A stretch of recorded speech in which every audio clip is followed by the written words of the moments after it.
नमस्ते दोस्तों, मेरा नाम शेषराज है और मैं एक शराबी हूँ। भगवान की असीम कृपा है, अल्कोहलिक्स एनोनिमस का साथ है, आप सब लोगों की संगत है। यही वजह है दोस्तों, आज भी मैंने शराब नहीं पी और एक बहुत ही बढ़िया जिंदगी आज मैं जी रहा हूँ दोस्तों। सबसे पहले तो मदर ग्रुप पुणे का मैं बहुत बहुत आभारी हूँ, जो उन्होंने मुझे आज अपने अनुभव साझा करने का मौका दिया। और जो सब्जेक्ट रखा है दोस्तों, अमेंड्स, भरपाई, जो भी मैंने अपने इस ए के 13 साल के सफर में अनुभव किया, वो आपके सामने में मैं शेयर कर अपने अनुभव बांटने की कोशिश करूंगा दोस्तों। 15 साल का एक भयानक अल्कोहलिज्म झेलकर मैं ए में आया था। 24 आवर्स का शराबी। 2003 में एक बार मैं मरते मरते बचा था दोस्तों। टीबी हो गई थी, 11 महीने में बेड पे रहा था। बड़े खराब घर के हालात थे और जिंदगी के बाकी भी जो फ्रंट थे सब खराब हो चुके थे। शादी नहीं हुई थी, एक अच्छे प्रोफेशन में मैं पढ़ लिख के गया था, उस प्रोफेशन को खराब कर दिया था। एक सोशल बायकॉट झेल रहा था।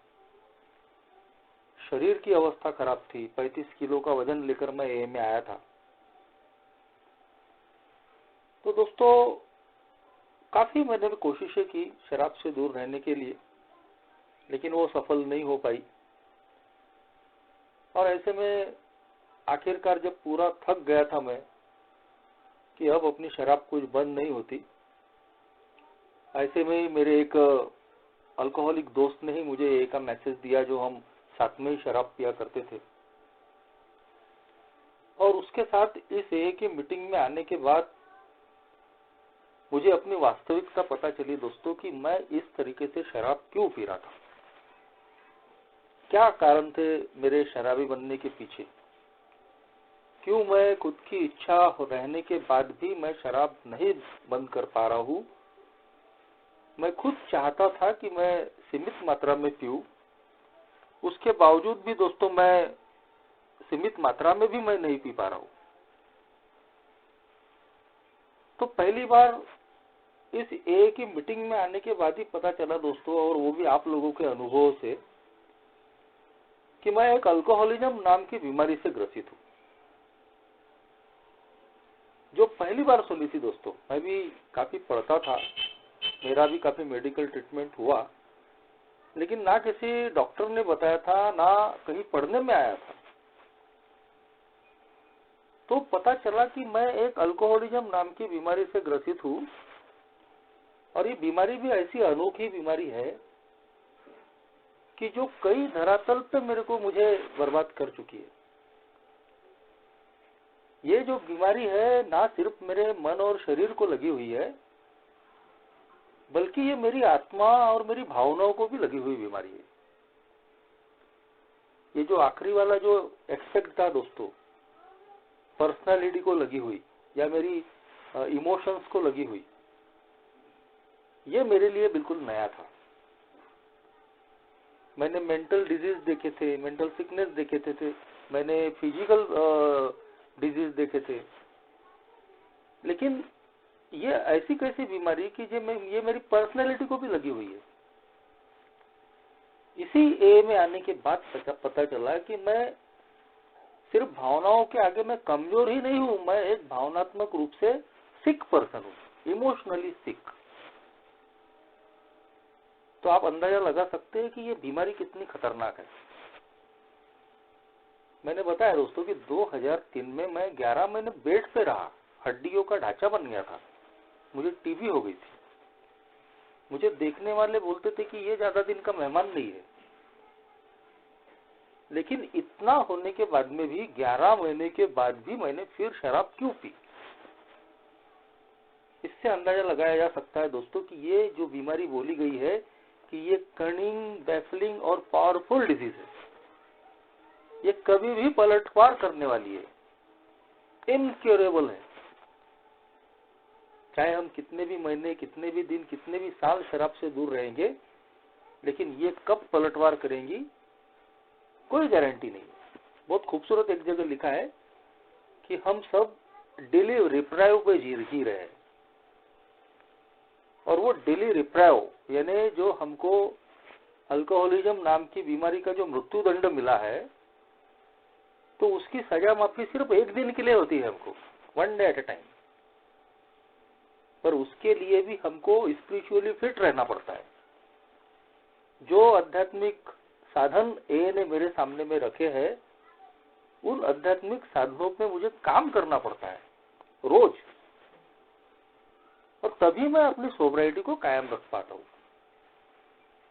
ए में आने के बाद में जैसा बहुत लोगों को लगता है, तो मुझे भी लगा, शराब बंद हो गई, फिजिकली अभी धीरे धीरे सब ठीक हो रहा था, खाना अच्छा हो रहा था, 4 पैसे बच रहे थे, चेहरा चमक रहा था, लोगों की वाहवाही मिल रही थी। ए में मैं बहुत जल्दी सर्विस में आया, तो जैसा एडिक्शन होता है किसी चीज का, तो ए का एडिक्शन मुझे हो गया था। दिन रात ज्यादा से ज्यादा समय में ए में बिता रहा था। लेकिन दोस्तों, इतना होने के बावजूद भी, और मुझे ऐसा लग रहा था कि मैं अब अपनी बीमारी से मुझे निजात मिल चुकी है, क्योंकि लोगों की तारीफें भी मैं सुन रहा था। जो काम मैं ए में कर रहा था, या मेरे अंदर कुछ बदलाव लोग देख रहे थे, तो उसकी वजह से भी लोग मुझे अच्छा बोल रहे थे। तो मुझे ऐसा लग रहा था कि भाई अपन अपनी बीमारी से मुक्त हो गए। लेकिन बहुत ही जल्दी दोस्तों, मुझे अपने अनुभवों से भी और दूसरे साथी सदस्यों के अनुभवों से भी समझ में बात आ गई कि मैं अगर ये समझ रहा हूँ कि शराब बंद कर देने के बाद में मैं बीमारी से मुक्त हो चुका हूँ, तो मैं गलत फहमी में हूँ। अभी तो सिर्फ शराब शरीर से निकली हुई है, एक फिजिकल सोब्राइटी मुझे मिली हुई है, लेकिन इस शराबीपन के, इस अल्कोहलिज्म के चंगुल से मेरा मन भी नहीं निकला है अभी भी, और मेरी आत्मा भी उसमें कैद है। और इसीलिए जब अल्कोहलिज्म नाम की डिजीज से रिकवर होने की बात आती है, तो मुझे हर फ्रंट पे अपना रिकंस्ट्रक्शन करना पड़ेगा। सिर्फ शरीर से शराब दूर हो गई मतलब सब ठीक नहीं हुआ। और चैप्टर 5 में हाउ इट वर्क्स में तो साफ तौर पर लिखा गया है दोस्तों कि हमारी बीमारी ही आध्यात्मिक बीमारी है, स्पिरिचुअल सिकनेस है ये। और जब हम अपनी स्पिरिचुअल सिकनेस, आध्यात्मिक बीमारी पे काम करते हैं, तब हम धीरे धीरे मेंटली और फिजिकली मजबूत होते चले जाते हैं, स्वस्थ होते चले जाते हैं। और शायद इसीलिए दोस्तों ये 12 कदमों का प्रोग्राम मेरे सामने में रखा गया था। अल्कोहलिक्स एनोनिमस का प्रोग्राम सिर्फ शराब से दूर होने का प्रोग्राम होता, तो शराब बंद हो जाने के बाद में हम में से कोई यहाँ नहीं दिखता। लेकिन मैं देख रहा हूँ, उस वक्त भी देख रहा था जब मैं नया आया था, और आज भी देख रहा हूँ कि सालों के सोबर लोग भी आज भी ए में आ रहे हैं। किसी को 1 साल हो गया, किसी को 10 साल हो गए, किसी को 25 साल हो गए, और कोई अभी 52 ईयर्स के, हमारे विली भाई मुंबई के, हमारे नागपुर में 40 साल के सोबर मेंबर है, आज भी मीटिंग कर रहे हैं, आज भी इस प्रोग्राम को जी रहे हैं। और इन्हीं लोगों से मैंने ये बातें सीखी दोस्तों, कि मैं गलत फहमी न पालूं। इस शराब की दूरी को अगर परमानेंट मुझे बनाना है, तो मुझे अपने स्पिरिचुअल सिकनेस पे काम करना पड़ेगा। मेरे मन और शरीर के साथ में मेरी आत्मा भी, मेरी पर्सनैलिटी भी बीमार हो चुकी है। मैं इमोशनली भी एक सिक पर्सन हूँ, बीमार पर्सन हूँ। और यही चीजें है वो कि जो मेरा कभी भी घात कर सकती है। ए में आने के बाद में आज अगर कोई मुझसे सवाल पूछता है कि यार ए में आने के बाद में भी हम शराब की तरफ क्यों गए, तो आज मेरे पास में जवाब है दोस्तों। जब मैं नया था तो यही सवाल मैं ओल्ड टाइमरों से करता था, तो वो भी वही बोलते थे कि अगर आपने इन 12 कदमों की अवहेलना की मेरे जैसे शराबी ने, तो वो अपने डेथ वारंट पे साइन करता है। और मेरे जैसे शराबी के लिए शराब पीने से बड़ी कोई और चीज हो ही नहीं सकती। अगर उसने फिर दोबारा शराब पी लिया तो उसकी कोई गारंटी नहीं है। और शायद इसीलिए दोस्तों मुझे ये सारा प्रोग्राम जीने के लिए बोला गया, जीने के लिए। Spiritual life is not theory, we have to live it. अध्यात्म सुनने के लिए अच्छा लगता है, पढ़ने के लिए भी अच्छा लगता है, और इसीलिए कई बार शेयरिंग सुनने के बाद में हम लोगों की तारीफ भी कर देते हैं, यार आपने बहुत बढ़िया शेयरिंग की है, आपकी शेयरिंग तो मुझे बहुत पसंद आती है। लेकिन बात जब इसको जीने की आती है तो मैं नहीं जी पाता। और इसीलिए दोस्तों अल्कोहलिक्स एनोनिमस बोलती है कि इस प्रोग्राम को मुझे जीना पड़ेगा। 4 साल एक ही सर्विस में रहा, नाम कमाया, लेकिन इस प्रोग्राम को मैं नहीं जी रहा था और उसके नतीजे मिल रहे थे। कुछ बदला नहीं था, शराब जिंदगी में नहीं थी, लेकिन मेरी भाषा वैसी की वैसी थी, मेरे व्यवहार वैसे के वैसे थे। और उसी की वजह से जैसे मैंने ए में आने के पहले लोगों को दुखाया था, उनको नुकसान पहुंचाया था, वैसे ही मैं ए में आने के बाद भी लोगों को दुखा रहा था, सता रहा था, खून के आंसू रुला रहा था, उनका नुकसान कर रहा था।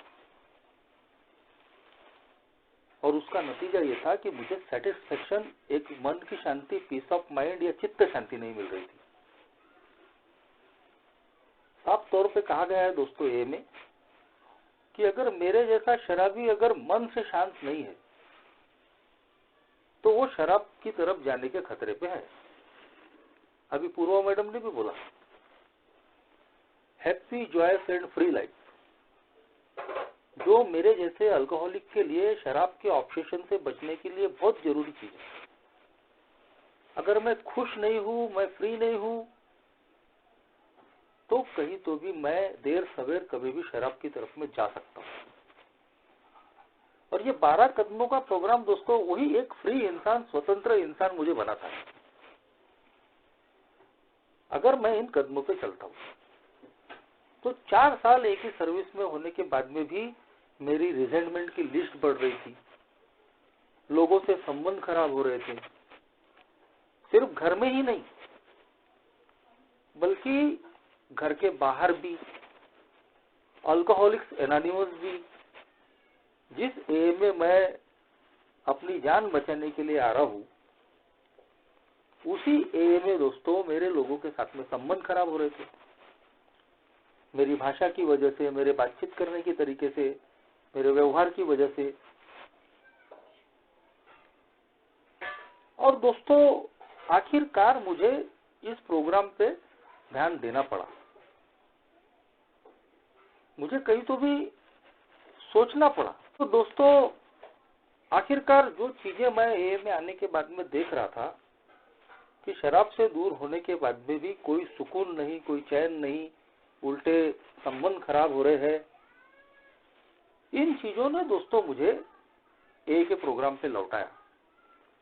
4 साल के बाद में मैंने स्पॉन्सर बनाया स्टेप्स के लिए, अपनी चौथे कदम पे छानबीन की, सारा लिखकर मैंने उतारा दोस्तों, खोज के, निर्भयता पूर्वक। और जो कुछ नजर के सामने में आया वो बिल्कुल मेरी पर्सनैलिटी को मुझे अंदर से हिला देने वाला था। जो मैं ये सोच रहा था कि मैंने ए में आने के बाद में, ए में आने के पहले मैंने किसी को कुछ दुखाया नहीं, मैंने सिर्फ अपना नुकसान किया। अगर छोटी मोटी गलतियां की भी होंगी, किसी को कुछ बोल भी दिया होगा, तो वो चलता है। लेकिन जब मैंने अपने चौथे कदम की छानबीन की, वही मुझे पता चल गया दोस्तों कि मैंने अपने स्वभाव की वजह से, अपने सेल्फ विल रन राइट की वजह से, अपने सेल्फिशनेस की वजह से अनगिनत लोगों को मैंने दुखाया हुआ, घर के, बाहर के, पड़ोस के, दोस्तों को, काम धंधे पर के। मेरा जो दोहरा व्यक्तित्व था, जो मैं लोगों को दिखाता कुछ था और मैं कुछ था, वो सब मेरे सामने में आ गया दोस्तों।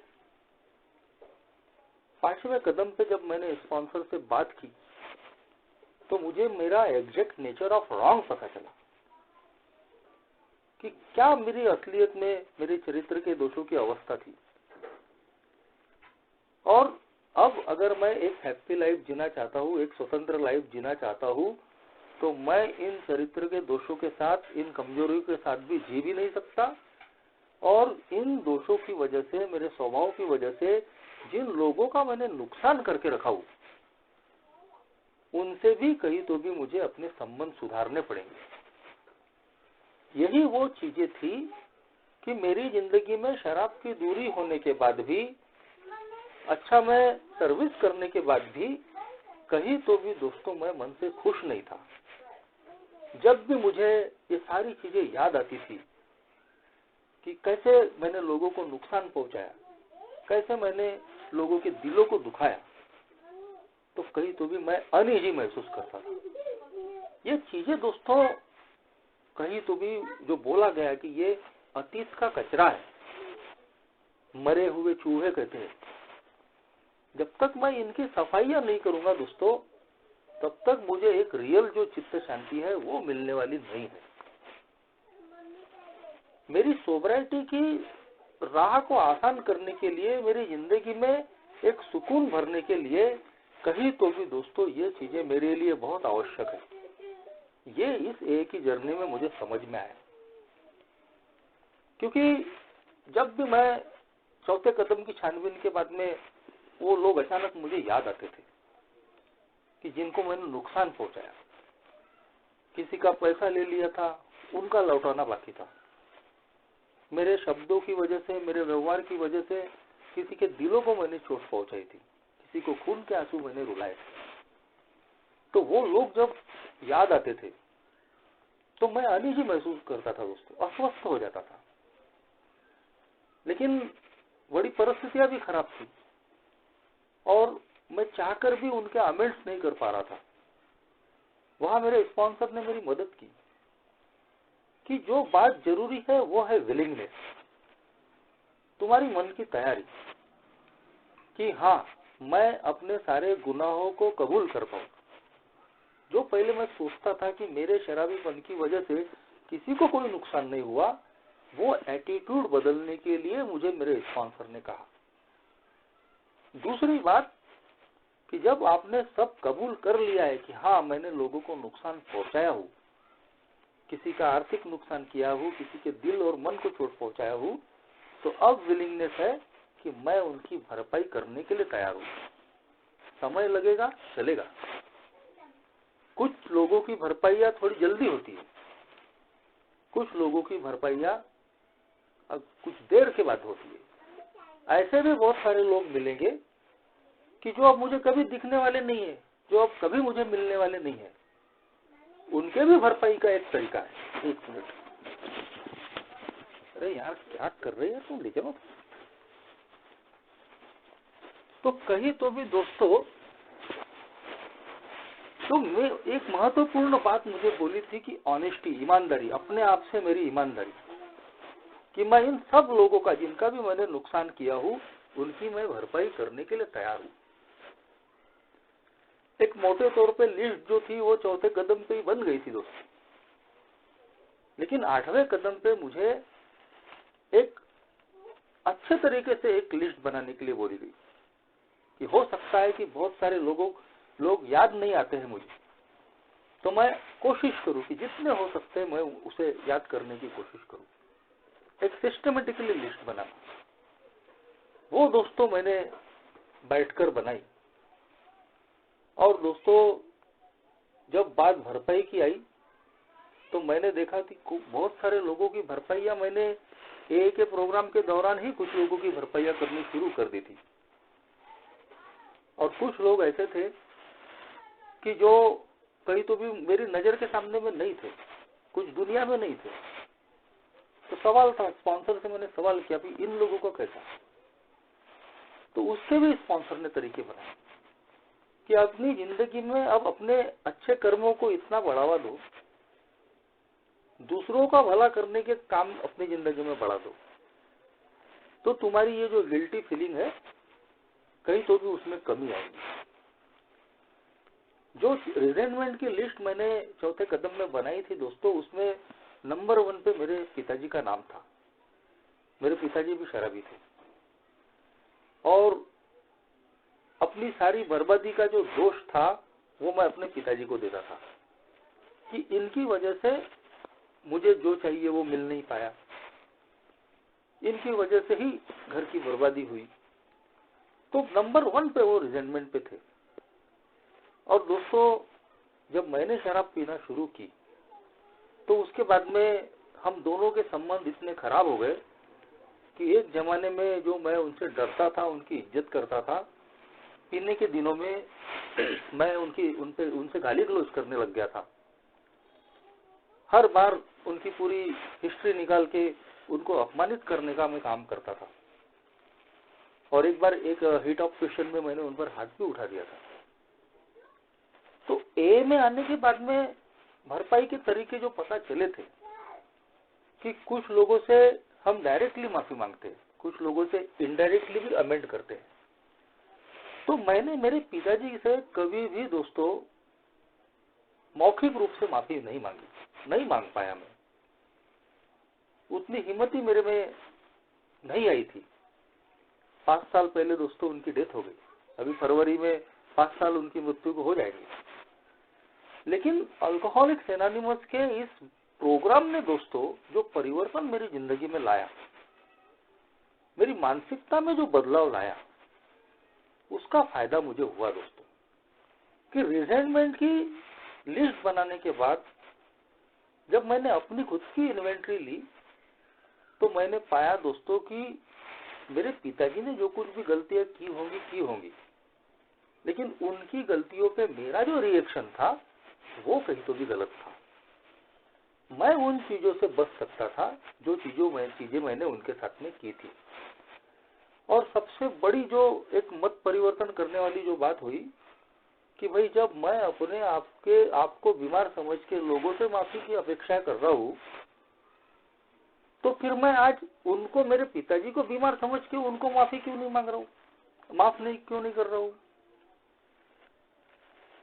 तो ये एक जो महत्वपूर्ण बदलाव जो दोस्तों मेरी मानसिकता में आया कि मेरे पिताजी के प्रति देखने का मेरा दृष्टिकोण बदल गया,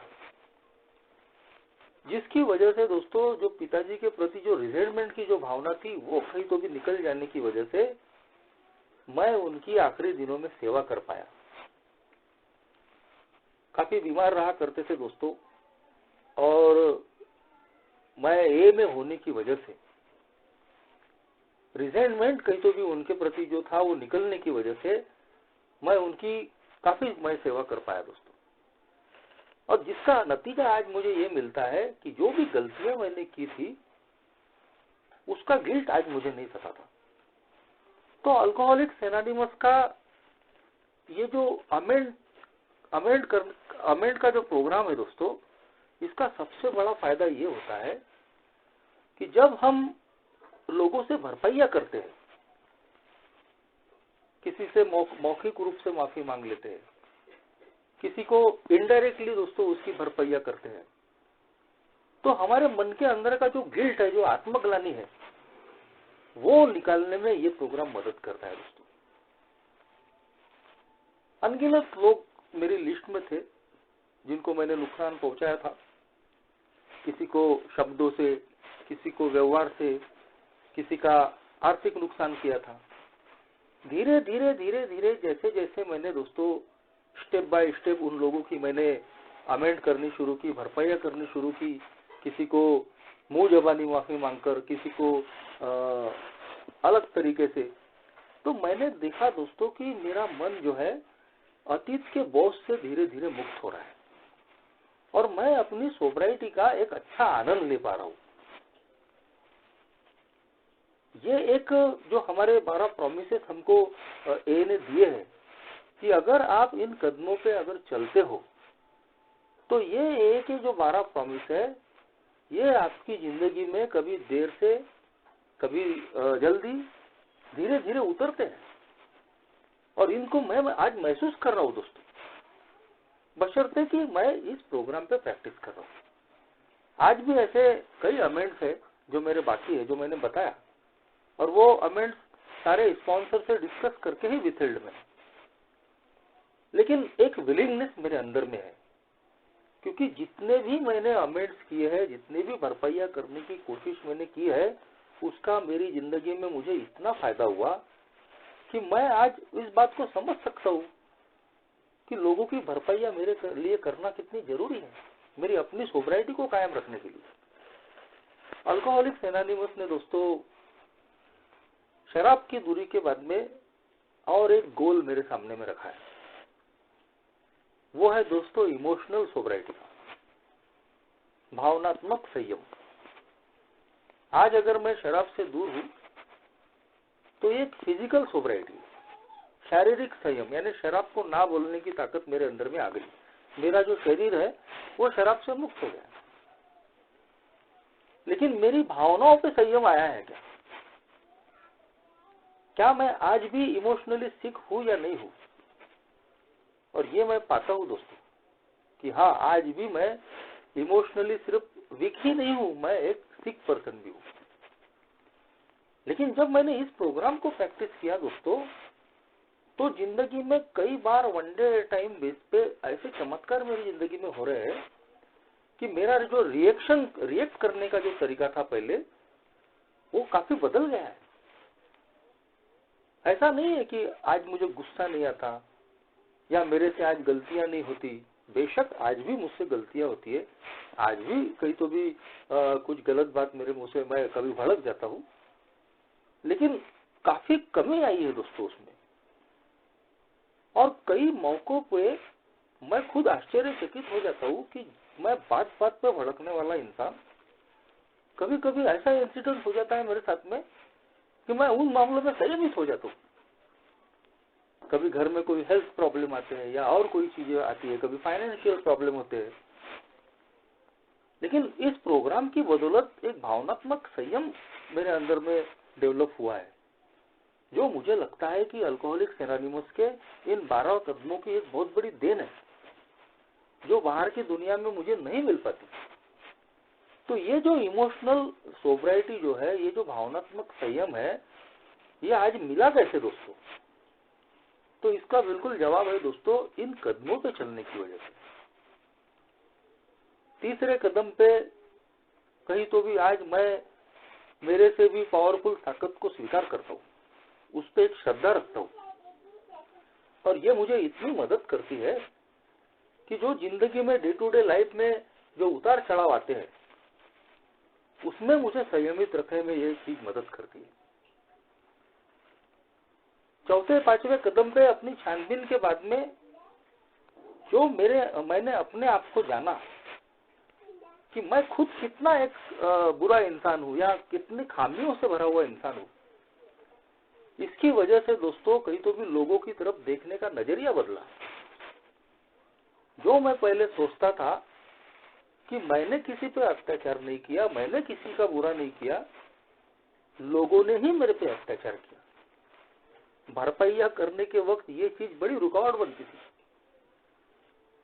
जब भी किसी की भरपाई करने का ख्याल आता था तो मैं पुराने दिन याद करके उसकी गलतियां निकालने की कोशिश करता था कि मैंने उसको बे इसलिए बोला क्योंकि उसने मुझे साले बोला था, या उसका मैंने आर्थिक नुकसान इसलिए किया क्योंकि उसने मेरा ऐसा नुकसान किया था। एक मेरे मित्र थे और मैंने जब पीने का ऑब्सेशन आया था, वो गांव के आदमी थे और हॉस्टल में रहते थे। अब गांव का आदमी हॉस्टल में रहकर पढ़ाई कर रहा है तो उसको कितनी तकलीफ होती है, पैसे की कीमत क्या होती है, उसको मालूम। लेकिन मेरी गरज थी पीने की,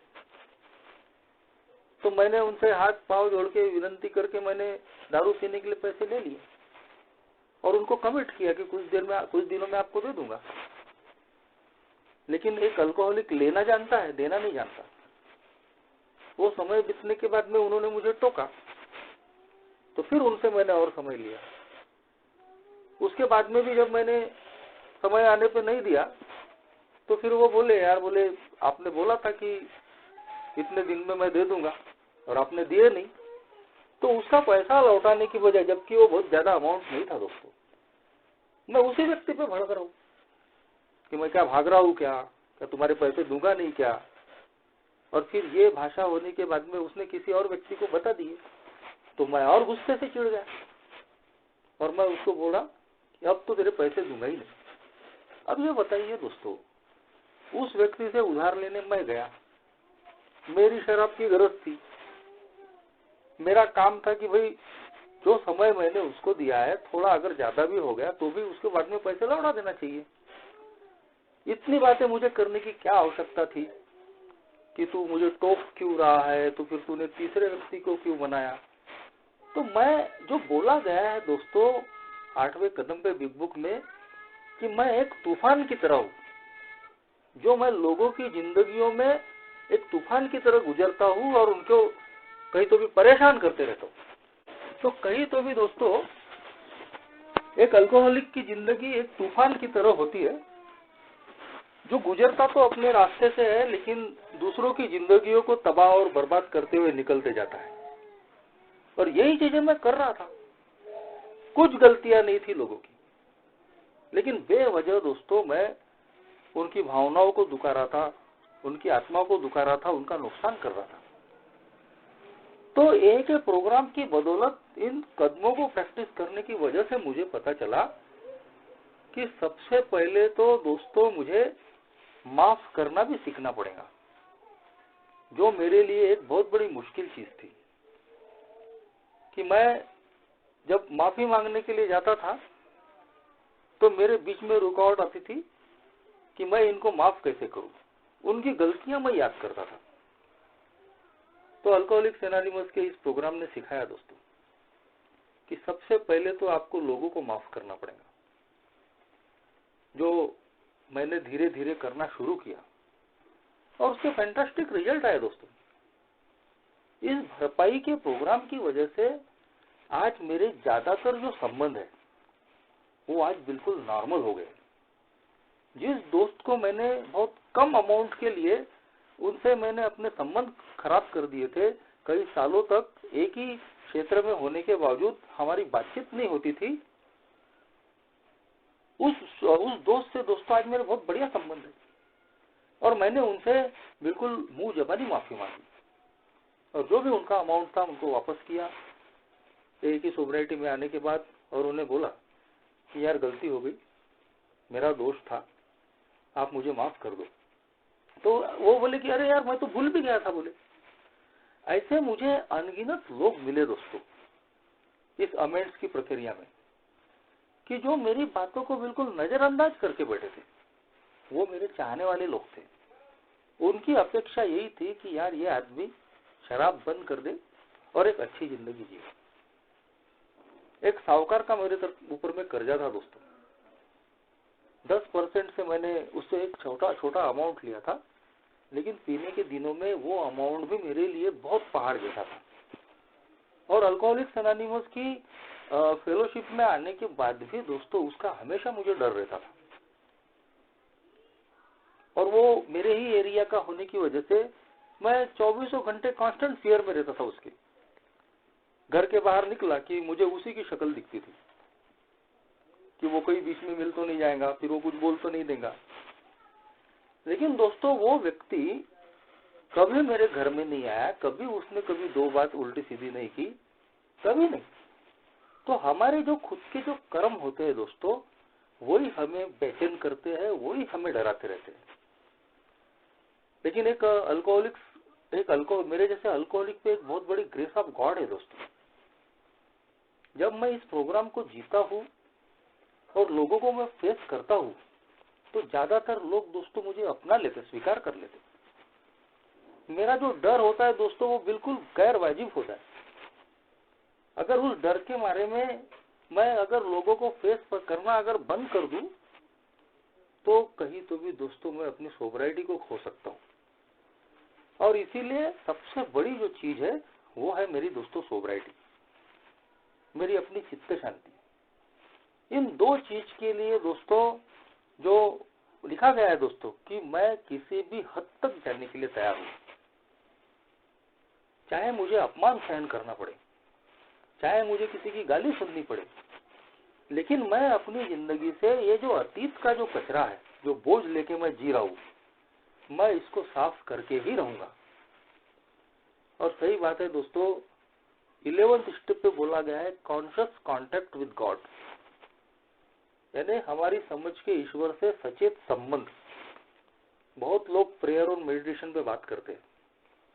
मेरा अपना मानना है दोस्तों कि अंदर से सफाई जब तक होगी नहीं, सारा कचरा जब तक बाहर निकलेगा नहीं, हम अपने समझ के ईश्वर से सचेत संबंध नहीं बना सकते। और अगर मैं प्रेयर और मेडिटेशन के थ्रू अपने ईश्वर से सचेत संबंध बनाना चाहता हूँ, एक इमोशनल सोबराइटी पाना चाहता हूँ, जिंदगी में चित्त शांति पाना चाहता हूँ, तो 1 से लेकर 9 कदम को मुझे प्रैक्टिस करना ही पड़ता है। और उसी में कदम नंबर 8 और 9 कहता है कि मुझे भरपाइयां करनी पड़ेगी। ये अमेंड्स अगर मैं नहीं करूंगा तो कहीं तो भी दोस्तों मेरी जिंदगी में भगवान का प्रवेश होने वाला नहीं है। मैं भ्रम में रह सकता हूँ कि मैं तो प्रेयर कर रहा हूँ, मैं तो मेडिटेशन कर रहा हूँ और मेरे भगवान से सचेत संबंध स्थापित हो रहे, भगवान मेरे मन में आके मुझे संकेत दे रहा है, डायरेक्शन दे रहा है, लेकिन मैं अपने अनुभव बोल सकता हूँ कि ये हमारा भ्रम भी हो सकता है। और इसीलिए दोस्तों ये जो 8वां 9वां कदम जो है, सारा अतीत का कचरा साफ करने का, ये जब अतीत का कचरा साफ होता है दोस्तों, मेरा सारा साफ तो नहीं हुआ है, आज भी कई अमेंड्स बाकी है, लेकिन जितना भी हुआ है तो इतना रिलीफ मुझे मिलती है, इतनी चित्त शांति मुझे मिलती है कि मैं आज एक स्वतंत्र इंसान बनके मैं जी सकता हूँ। मुझे आज सर झुकाकर चलने की गरज नहीं है दोस्तों। मैं अपनी गर्दन सीधी करके और जिनको भी मैंने हानि पहुंचाई थी, आज उनकी आंख में आंख डालकर मैं बात कर सकता हूँ। इतनी जो ताकत है, ये अल्कोहलिक्स एनोनिमस का प्रोग्राम देता है। एक जिक्र मैंने जो किया था दोस्तों कि ऐसे बहुत सारे लोग हैं कि जिनके हम अमेंड्स नहीं कर पाते, कुछ याद नहीं आते, कुछ दुनिया में नहीं है, या कभी उन लोगों को हम मिल नहीं सकते। ऐसा ही एक इंसिडेंट था। हम एक लाइब्रेरी में पढ़ा करते थे और दोस्तों एक हमारे एरिया के ही जो यानी व्यक्ति थे, वो उस लाइब्रेरी में आकर पीकर बिल्कुल सो गए और उस वक्त कोई नहीं था। तो जब मैंने उनकी पैंट तलाशी तो उसमें 400-500 रुपए थे। अब एक वक्त तो ऐसा ख्याल है कि यार अगर इनको ऐसे ही छोड़ दूंगा तो कोई भी आकर निकाल लेगा, तो एक अच्छी भावना से मैंने उनके पैसे निकाल लिए थे। लेकिन पीने का दौर पीक के था। मेरी जेब में एक बार पैसा आने के बाद मैंने बोला पहले अपन खर्चा कर लेते हैं, बाद में इनको दे देंगे। और वो आदमी बिल्कुल बेहोशी में था, उसको नहीं मालूम कि मैंने उसकी जेब से पैसे निकाल लिए थे। पर जैसा मैंने बोला कि एक अल्कोहलिक पैसा लेना जानता है, उसको देना नहीं आता। तो मेरे साथ में भी ऐसा ही हुआ दोस्तों कि मैंने वो खर्च तो कर दिए, लेकिन जब देने की बात आई तो मैं उनको नहीं दे पाया। और कुछ सालों के बाद में वो जो एरिया के व्यक्ति थे, वो उनकी डेथ हो गई दोस्तों। तो कहीं तो भी ये चीज आज भी मेरी लटकी हुई थी स्पॉन्सर की वजह से। स्पॉन्सर से भी मैंने डिस्कस किया था कि अभी इतने सालों के बाद में अगर मैं उनके घर के लोगों के पास जाता हूँ तो हो सकता है कि उनकी दुखती रग पे मैं हाथ रख दूं।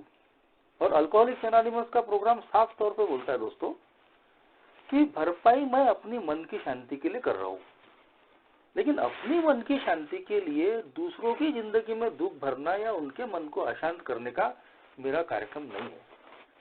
तो मैं ऐसी जगह जाने से जरूर बचूं कि मैं जा तो भरपाई करने के लिए रहा हूं, लेकिन भरपाई करने के बदले मैं उनकी जिंदगी में दुख और अशांति ही भर रहा हूं। ऐसी जगह जाने से मुझे बचने के लिए 9वां कदम बोलता है दोस्तों। लेकिन ऐसे जो इंसिडेंट्स है कि जहां मैं सीधे भरपाई नहीं कर सकता हूं, वहां अल्कोहलिक्स एनोनिमस का प्रोग्राम बोलता है दोस्तों कि अपनी जिंदगी को, अपनी सोच को अच्छे कामों में लगाओ। एक ए मेंबर होने के नाते अल्कोहलिक्स एनोनिमस में सर्विस और कैरिंग द मैसेज की फील्ड में मुझे दी गई है दोस्तों। आज मैं बोल सकता हूँ, मैं शुरुआत से दोस्तों एक ही सर्विस में, कैरिंग द मैसेज में रहा और उसका मुझे बहुत फायदा होता है। जो मैं कुछ भरपाइयाँ नहीं कर पाया या मैं नहीं कर पाऊंगा, आज उसका गिल्ट मुझे नहीं आता, क्योंकि जब मैं पीड़ित शराबियों के साथ में काम करता हूँ और एनी लेन तक, यानी एक इंटेंसिव वर्क विथ अल्कोहलिक बोलते हैं, इस तरीके से जब मैं काम करता हूँ दोस्तों, नए अल्कोहलिक और पुराने अल्कोहलिक लोगों के साथ भी, तो मैं देखता हूँ दोस्तों कि जो भी मेरे जिंदगी में एक आत्मग्लानियां थी मेरे पुराने कर्मों की वजह से, पुराने पापों की वजह से, वो आज मुझे नहीं सताती। कहीं तो भी अच्छे कर्मों का पलड़ा अगर बढ़ गया तो दोस्तों जो बुरे कर्म है उनकी तीव्रता मुझे सताने की कम हो जाती है। तो दोस्तों ये अल्कोहलिक्स एनोनिमस का प्रोग्राम इस रिकवरी के माध्यम से मुझे बताना चाहता है कि भरपाइयाँ करनी मेरे लिए क्यों जरूरी है। मैं अगर फिर से एक अच्छा नागरिक बनना चाहता हूँ, मेरे संबंधों में एक नॉर्मल सी मैं लाना चाहता हूँ, मैं सर उठाकर अगर जीना चाहता हूँ, एक हैप्पी जॉयस और फ्री लाइफ जो बोलते हैं वो अगर मैं जीना चाहता हूँ, तो मुझे अमेंड्स करने पड़ते हैं, भरपाई करनी पड़ती है। मैं इसके लिए समय ले सकता हूँ,